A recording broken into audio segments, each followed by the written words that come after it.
Hey there, Dango Stu here. Today's quick tip video is on making your own paper gaskets.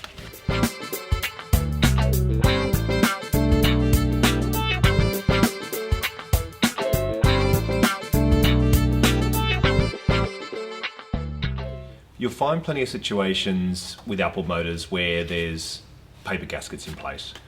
A really common one you'll see on a lot of outboards is the gasket between the carburettor and the engine block, or the reed valves, depending on whether it's a 2-stroke or a 4-stroke. The paper you use to make these gaskets is specialised gasket paper, but it's really cheap and you can get it at almost any auto supply stores, so there's no trouble sort of getting your hands on this stuff. The paper you buy comes in different thicknesses, and this particular stuff's about 0.4 thick, which I find pretty good for these types of gaskets. This is the surface on the carburettor that goes against the block, so this is the surface we're going to make the gasket for. So I'm going to start by just taking a section of this that roughly fits this carburettor. This is actually wide enough to go this way, so I can save the most of it by cutting along here. So I'll just cut a general square that's more than big enough to begin with. The next thing I'm going to do is just clean the surface of the carburettor that this gasket's going to go against. The next thing I'm going to do, which is kind of the tip for this video, is just put a bit of oil and smear it all over the top surface here. This particular oil is actually just machining oil, cutting oil. You don't want so much. I'm using this essentially as a dye. And to be honest with you, any dye is fine. I just find oil the best thing that's usually lying around the workshop. And I'm going to use that to make an imprint of the surface I need to cut. If you have too much, it'll run and you'll get a very blurry sort of shape. Too little and you won't get many clues. But to be honest with you, you don't need a lot of clues. You're really only looking to find some boundaries, and you can always sort of interpolate some straight lines between them. Alright, now you'll also see here the barb for the fuel pump sticks up higher than the flange surface.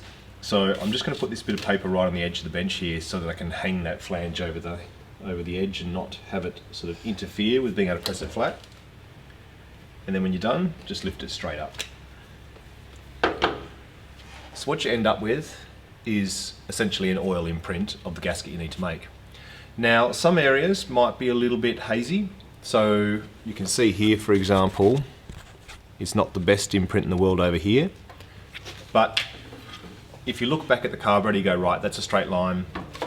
You can always use a ruler and a pencil and actually just sort of mark it up a little bit better using the oil imprint as the clues for the corners and those kinds of things. So here you can see I've just done a few lines to give me a few guides in the areas where there wasn't enough oil. But in here, I actually had too much oil. And the reason for that is there's a little aperture here that doesn't show up on my gasket. So I'm going to measure that and mark its location as well. To cut these holes out, I'm going to use a set of wad punches that look sort of like that. But don't stress if you don't have something like that. If you're careful, you can just use a knife, which is all I'm going to use for cutting the rest of the shape out anyway. To get the right size for the punch, I'm actually just going to hold it against the carburettor itself, because I don't always trust that the oil hasn't run a little bit.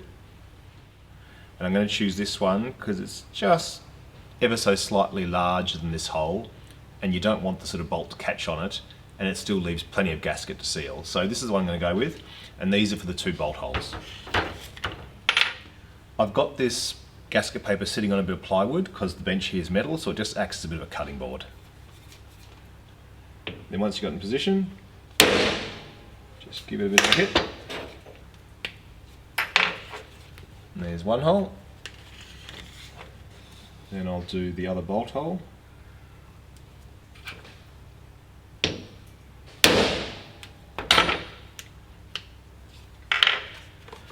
Now we've got both bolt holes done, I'm going to do that other little air hole. I'm actually starting to think it's blocked off anyway, but I'll cut it, which is a slightly smaller size.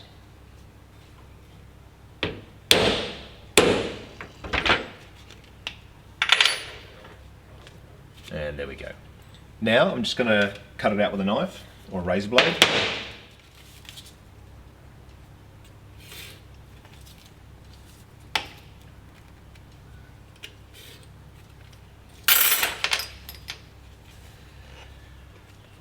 Along these main straight edges, I'll just do straight cuts that go right to the edge of the paper and just take the bulk of it away. Now I can just round off these two corners a bit, and then I still need to cut out this internal section. This main section in the center here, where the charge flows through, the air and the fuel comes through, has rounded corners on it. So I'm going to use a punch to punch out all four corners, and then just use the razor blade to join them up.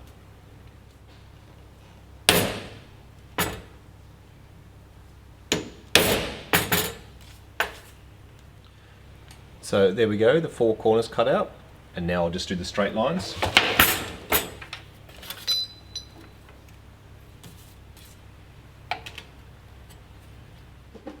And there we have the finished product.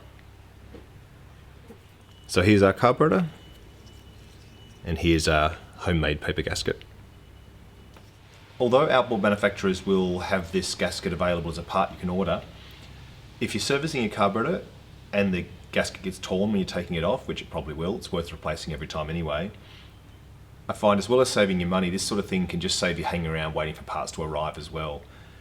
As I said, a sheet of paper I think is about $10, not much, and you'll probably end up making 20 gaskets out of it. So I think it's worth it from a money point of view and just from a convenience point of view. Alright, well thanks for watching, hope this video helped you, and I'll catch you on the weekend. See ya.